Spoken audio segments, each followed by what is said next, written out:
From San Diego, California, this is a One Extraordinary Marriage show. Where being busy is overdone, romancing is fun, and scheduling sex has taken the guesswork out of wondering when you're going to get some.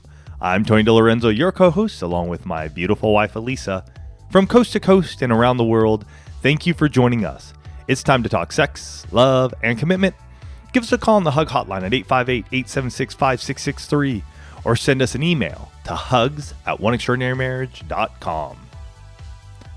In today's show, we discuss the state of romance and marriage and share a number of ways that you can keep the romance alive. And there's an anonymous quote that says, "I fell in love with the way that you touched me without using your hands." That's talking about all the different ways to romance, and we're going to be digging deep into that in today's show. But we start each and every One Extraordinary Marriage show with a hug, and this week's hug is sponsored by the Position of the Month Club. And this club is an awesome way to partner with One Extraordinary Marriage to impact marriages around the world. And we're going to share more about the club a little bit later in the show, but this week's hug, this is all about transformation, right? I mean, that's what the hug is ultimately. Every week when we share it with you, it's a way to hear from another couple to learn what's working for them and the breakthrough that they had. And this hug comes from an email that we received that said, "I started listening to your show about a year ago. After almost 10 years of marriage, my husband and I were completely disconnected and basically living as roommates and co-parents. Sex was passionless and dull. Oof. While we got along fine, we spent our evenings on opposite couches and days without any touch or affection. I used to believe we didn't need stuff like that because we knew we loved each other. It took me years to realize this isn't how I want my marriage to be and brought it to his attention. He quickly sprung into action and started to change things.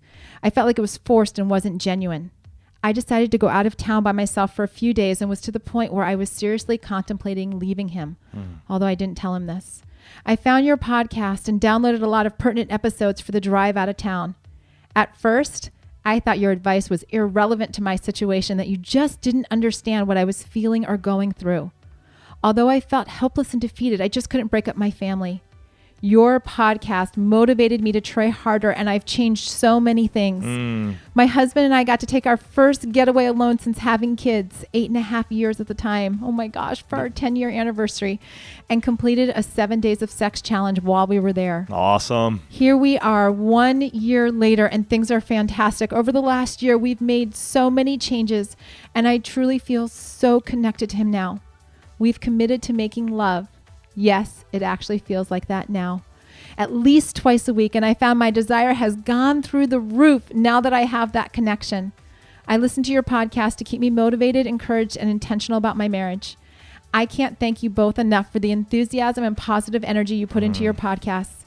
Like you said in another episode, we are that one marriage that you help save." I love it. Wow. In a year, and what she did to go out there, just to look at herself most likely and say, what can I do? What can I do? That weekend away, what can I do? And to see this transformation and the hope and the different areas that she talked about of her marriage just being transformed is so, so amazing. We love you guys, and we're so thankful that you guys share these with us. As a note, just a heads up, we haven't shared this in a while.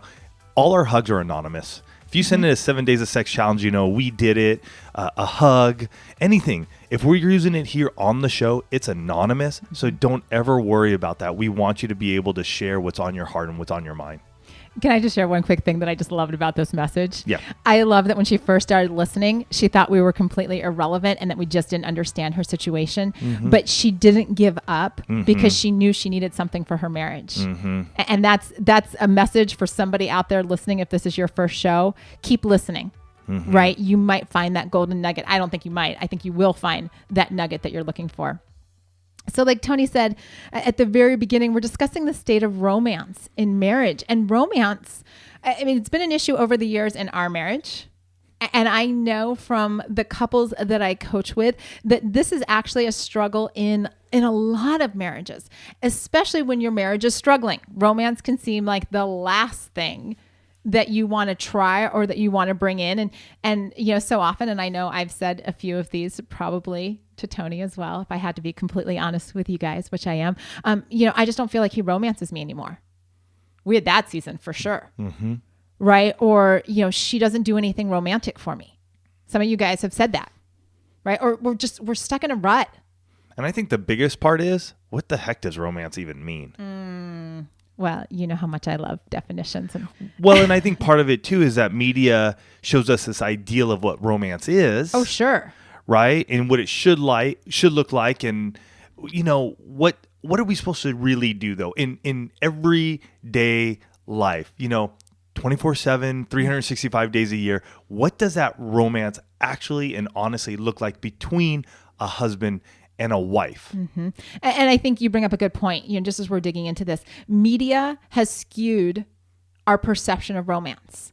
You can't flip through your Instagram feed without seeing the perfect date night selfie picture or the perfect vacation picture or the perfect, he brought me a gift picture or she did this for me picture. I mean, it can be on your Instagram feed. It can be on TV. It can be the movies that you watch or the books that you read. There's this idea of what romance means. Mm-hmm. And so we internalize it. And so when our spouse doesn't do what we think romance is, guess what?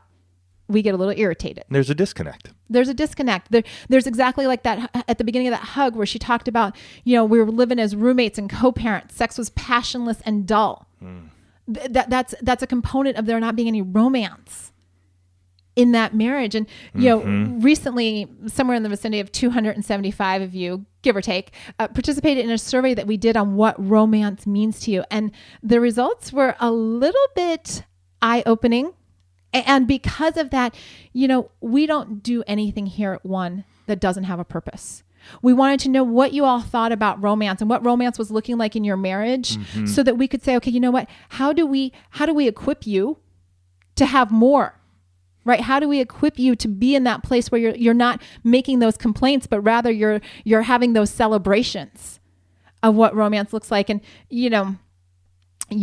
if you've listened to any length of time, and I said this just a few minutes ago when Tony's like, what does romance mean? I love definitions. And I love them because I think it's important that whether you and your spouse are having a conversation or Tony and I are having a conversation or we're sitting here talking with you guys, that we're all operating from the same definition. Because romance is one of those words that has so many shades of gray when it comes to how you like to be romanced and what romance means. And so, my favorite is Google, right? Google, tell me what romance means. And romance can either be a noun or a verb.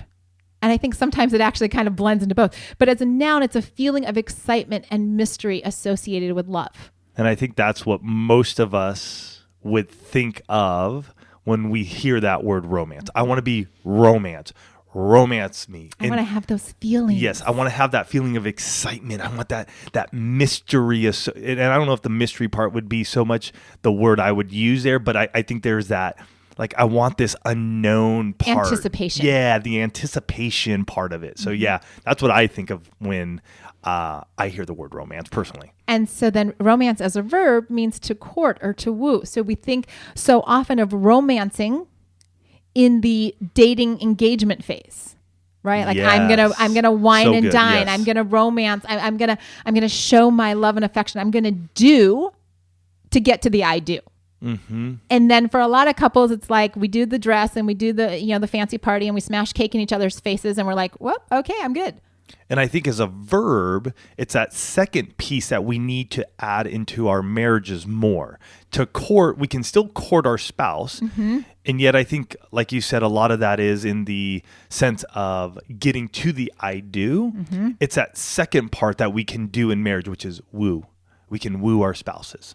Right. Because you made mention of the fact that, what does romance look like, 24 hours a day, 365 days a year? Well, that really falls into the wooing. And so romance, both as action and, as a verb and as a noun. And, as we were looking at the results from the survey that we did, certain things, some of you guys are going to go, well, of course, Elisa, and you're probably rolling your eyes, even as I start to say this, but 55% of men said that they want their wives to romance them by pursuing them physically.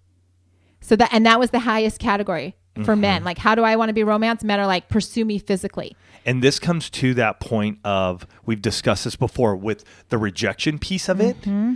And even Elisa and I had to have that conversation long ago when we first started the intimacy lifestyle about her initiating, pursuing me. I didn't want to be the one that always had to be pursued and told yes or no.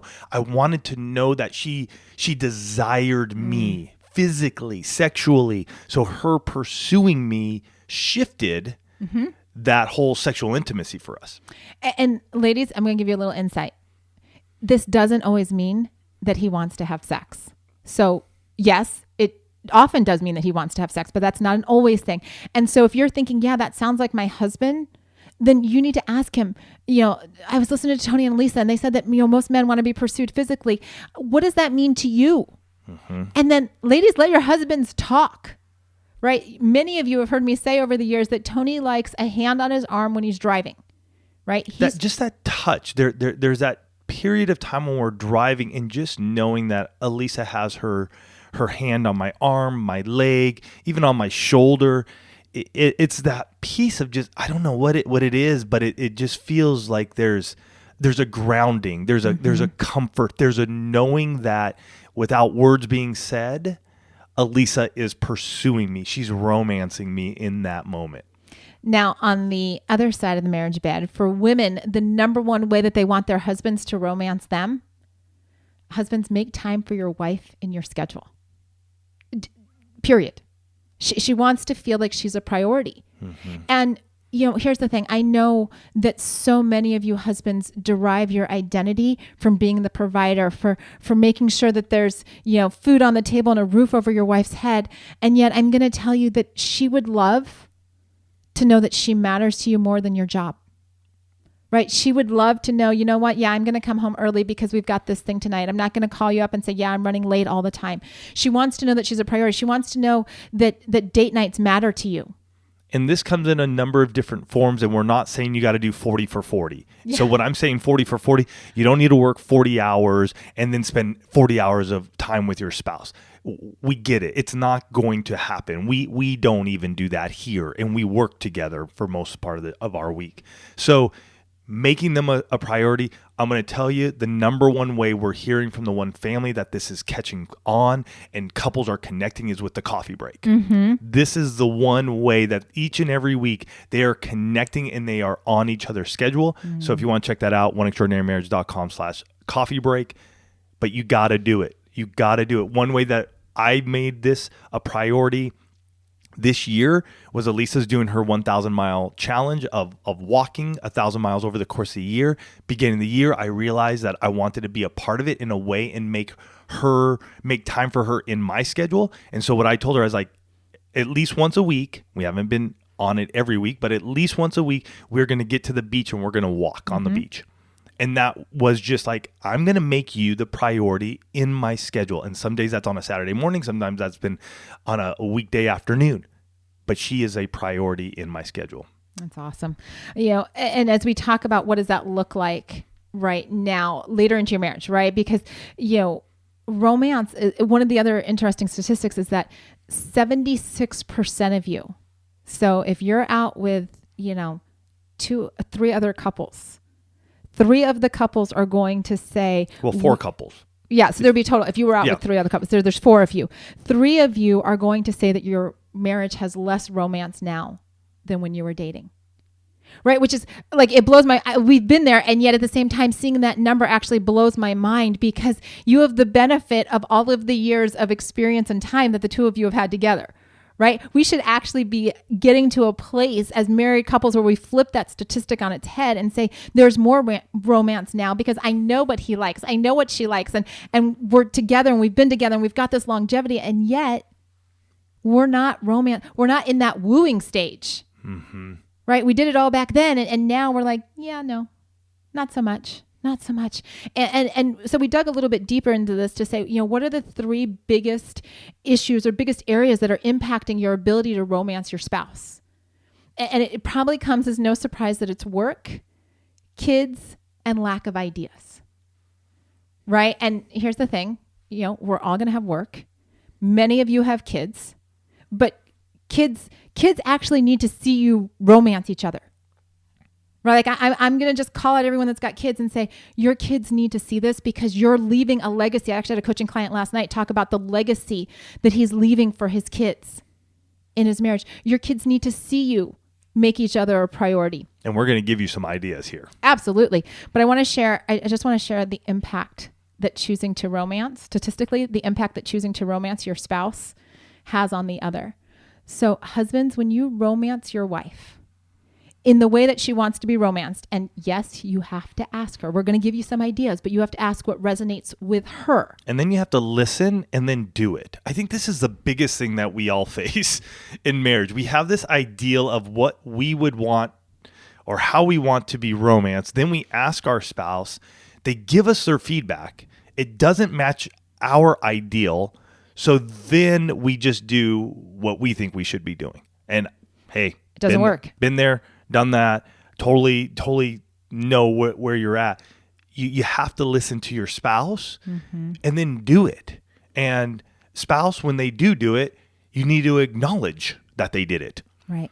Right. Because, men, when you can romance her the way that she wants to be romanced, statistically, we're seeing that 96%, that's almost 100%, guys. So when you romance her the way she wants to be romanced, 96% of women have an increased desire for sexual intimacy. Just pause on that for a second. When she feels romanced in the way that speaks to her, she has an increased desire for sexual intimacy. And 55% of you guys said, I'd like to be pursued physically. Those two things go together. Just please, they go together. And for wives, when you romance your husband in the way that he desires, that leads to 94% of men having increased confidence. And that number is significant in itself because that increased confidence is going to show up at home and how the two of you relate to one another, how the communication that you have, the time that you spend together. It's going to show up in how he parents your children, right? And his involvement in there when he feels confident. And it's going to show up in the workplace. It's why we talk about getting marriages rock solid, because when a marriage is rock solid, it impacts literally every sphere of influence. And I want to just say this, though. Let's be truthful and honest here, and knowing that our marriages ebb and flow. Yes.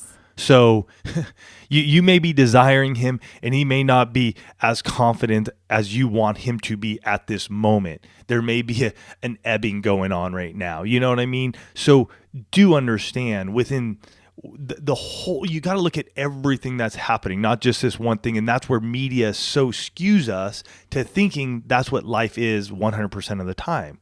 And those of you who've been part of the One Family for a long time, Elise and I have ebbed and flow in this area. We know you guys have she knows from her coaching clients. I know from the emails we receive. So let's make sure we extend grace and see what's going on. And maybe sometimes the conversations need to come up again. Like, I've been romancing you this way, and yet it's been 5 years. Maybe there's a shift that's happening, right? So let's dive into these questions again. We've shared that with the 19 questions to amazing sex. You don't answer it once and then just throw it away and never think about it again. Hey, come back to that thing once a year, twice, once every 2 years, whatever it is. So that way you're getting that information, because we're changing, we're growing, we're shifting, things happen, Absolutely. And, we want to share specific strategies on how to both romance the verb, and to create those feelings of romance in your marriage. But like we do every week, we thank this week's sponsor. And this week it's the Position of the Month Club. And, over the last 8 years, One Extraordinary Marriage has helped hundreds of thousands of couples tackle every sort of marital issue, from lack of trust, low sexual desire, lack of communication, financial struggles. I mean, you name it, you've heard it here on the show. Yep. Right? And along the way, Tony and I, through your input with all these different topic ideas and whatnot, we've built up so many resources for folks to implement and make a difference in their marriages, literally starting today. Right? It's why you listen to the show. It's why you pick up things like the coffee break that Tony mentioned to be resourced today. And we want to be able to share these resources with you in the Position of the Month Club. And, for as little as $2 a month, you can join the club and start receiving some of our best resources in your inbox each month to both invigorate. I was trying to say invigorate and energize all at the same time. So it's invigorize. Invigorize your marriage in and out of the bedroom. Because here's the thing. We don't just talk about sex. We talk about it all, because a healthy marriage is alive in every one of the intimacies. Hey, and even if you join in as a $2 a month partner, every month we're going to make sure that you have the coffee break in your email so you can do that. That's going to make a difference in your marriage right there. And, if you're ready to get more intentional about growing stronger together, we're actually inviting you to join the Position of the Month Club. And it's so easy because there's a partner level for everyone. So go to positionofthemonthclub.com, check out the 3 partner levels, pick the one that best suits you and your marriage. And you know what? We're so excited to see you inside the club. So let's talk about those ways that you cultivate, right? Because you've got to think about it in terms of both the action and the feeling, right? Don't get hung up on, well, I'm just doing all of these things because I have to, and I'm not worried about the feeling. You need to be thinking with like both parts of your brain, right? Action and feeling. And I said this a little earlier in the show, but it bears repeating right here. You need to ask your spouse, how do you like to be romanced? Because what worked when you were dating, what worked when you were in that courting, I'm romancing you stage, because we're getting to the I do's, may not be the same thing. I can't tell you guys how many couples I've talked to and I ask one spouse or the other in a coaching call, I'm like, how do you like to be romanced? And, let's say I'm talking to a wife and she'll give me an answer. And then on a separate call, I'll ask her husband, how do you romance your wife?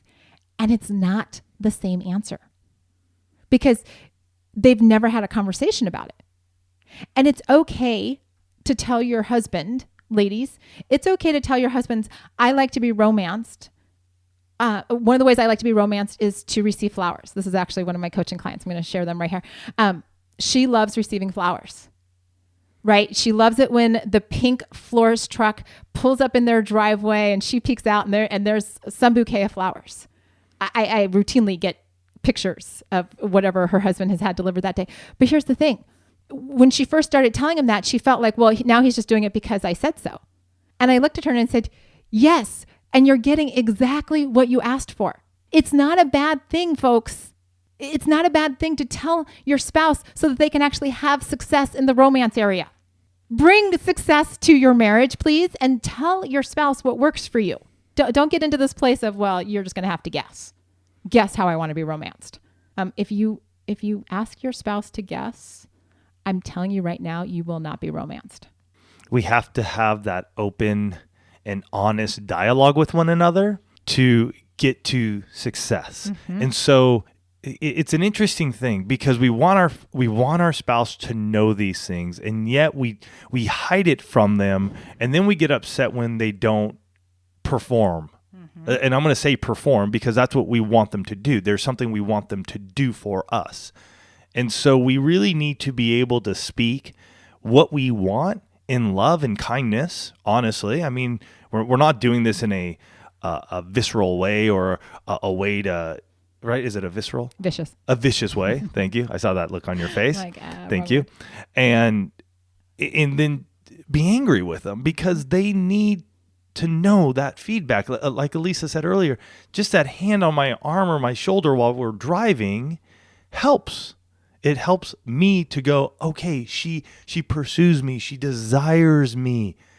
The other thing is, don't get harsh on your husband or your wife because now you told them and now they're just doing it out of obligation. No, they're doing it out of love. They're doing it because they want to woo you. So you need to back up a little bit and check yourself and your attitude because that's not fair to your spouse. Not at all. One of the things I would tack on to that is that if they ask you for something and you're like, absolutely not. No, I'm not going to do that. You've just put up a wall in your marriage, right? If your spouse asks you, you need to figure out a way that you can, right? Ladies, if your husband would love to see you in lingerie and you're like, I don't feel comfortable in lingerie, I'm going to ask you to step out. I can't tell you how many of my coaching clients, my wives, I've been like, no. He's looking for wrapping paper on his present. Like literally. Mm-hmm. So go find wrapping paper that you're comfortable with. And there's so many different styles nowadays. It's, my goodness, it's not like back in the day when Elisa and I were first married. I mean, there was so... But dark ages? But think about it. 20-something odd years ago, Elisa, like trying to find lingerie, different styles. That wasn't like just Fredericks of Hollywood. Right. Yuck. I'm glad you brought that one up because that was basically it. Was Fredericks of Hollywood, and then Victoria's Secrets came along, I think, or was around similar timing. But not to the But now go to Amazon. There's so many different styles that can suit you, from 1 to 2 pieces to jammy style silks to whatever. Guys, the same thing for you. I think there's so many different options now. We just don't go there and look because we think there's only one option. So some of those ways that we romance, right? The action aspect of it. And I'm gonna actually be so bold as to say you need to romance your spouse as if your marriage depended on it. Because in a lot of coaching sessions that I have with folks, the lack of romance, the lack of that physical and emotional connection is actually putting the marriage in jeopardy. Right? So find opportunities to schedule a date night and take care of all the details. And guys, I'm actually speaking to you if you have kids, right? Like, she doesn't want to have to think about planning the babysitter, and she doesn't want to plan the entire date. She actually wants to be wooed. Take care of all of it. Like you did before you got married. Right. Bring home those favorite snacks or drinks or ice cream. Like, just do it just because. Not because she said, pick this up for me, but just do it. Right. Get into this place of saying, I'm going to do something for you because I love you. Right. Because I want to see your face light up with the anticipation. And you can get creative in all these different actions once you get that question answered. And then the second part of that is being able to share those feelings. Right? How do you share your feelings of romantic love towards your spouse as if they were the most important feelings? Number one way, be vulnerable with your spouse. You want to talk about creating a level of romance? Vulnerability is very sexy. Mm-hmm. It's incredibly bonding. It's that ability to say, you know what, I thought about you this morning when I was driving to work, and I'm so glad you're my spouse, wife or husband. Fill it in. It's getting to that place where you choose to do things without the electronics. You want to create a feeling of connection? Put your phones down and have a conversation without a device in between the two of you. We were at an event just this past weekend and just had to even talk about other couples. And we were just sharing with them and us and them with us, like, we need to put these devices down. Mm-hmm. We need to just get away and say no more for the date night, or for that time we're going to be cuddling on the couch, or for that time we're just going to go do our coffee break or sit down and have, a meal together, share a meal. And it may be at home and may just be sitting outside by the fire pit, but putting them aside. Can I tell you guys something? This ability to share how you feel about your spouse well into your married years, right? The feelings that they still, there are times when Tony calls me and I answer the phone. I'm like, what's up, handsome? That's how I answer the phone when Tony calls, to the point now where my kids like jokingly refer to him, when he calls on the phone. But to do that, it fosters these feelings. And I don't want any of you, just like in that hug that I read, right? They'd come to this place where they just kind of, assumed because they knew they loved each other that they didn't have to do all this stuff. Your spouse needs to hear those feelings every day. It never gets old hearing it. The ability to romance is not something that you stick on the shelf after you put the rings on each other's feelings or on each other's fingers. It's a skill set that you take into your marriage, whether you're married, up into your 50, 60, 70 years of marriage. You keep working it. And it starts even when you're younger. When you're newlyweds, this is the perfect time to continue to work on it. Marriage is like a craft. I think I just, artisan. Yeah, I just think of that craft. Like you're constantly growing with one another. So there's a skill level that you learn over time. You don't learn it on the first day, but every day that you're doing it, you grow. It's just like our careers, guys and women. We grow up, we grow, we learn. And it is an exciting place to be when we can woo our spouse, when we can continue to woo them day after day, time after time, as we get older and grow in our marriage. It's something that I'm telling you this week, ask the questions, talk to each other. What is it that you're going to do to show that you love your spouse, and let them know that? So woo them this week. And the way you can do that is through asking some amazing questions of one another of what romance. This is a question. What does romance look like for you? That's it. Ask that one question and then go out there and do it this week or in an upcoming week. We love you guys. We're excited for you guys as you begin to romance your spouse more and more as you grow in your marriage. We love you guys. We can't wait to hear from you in a future hug. Love you guys.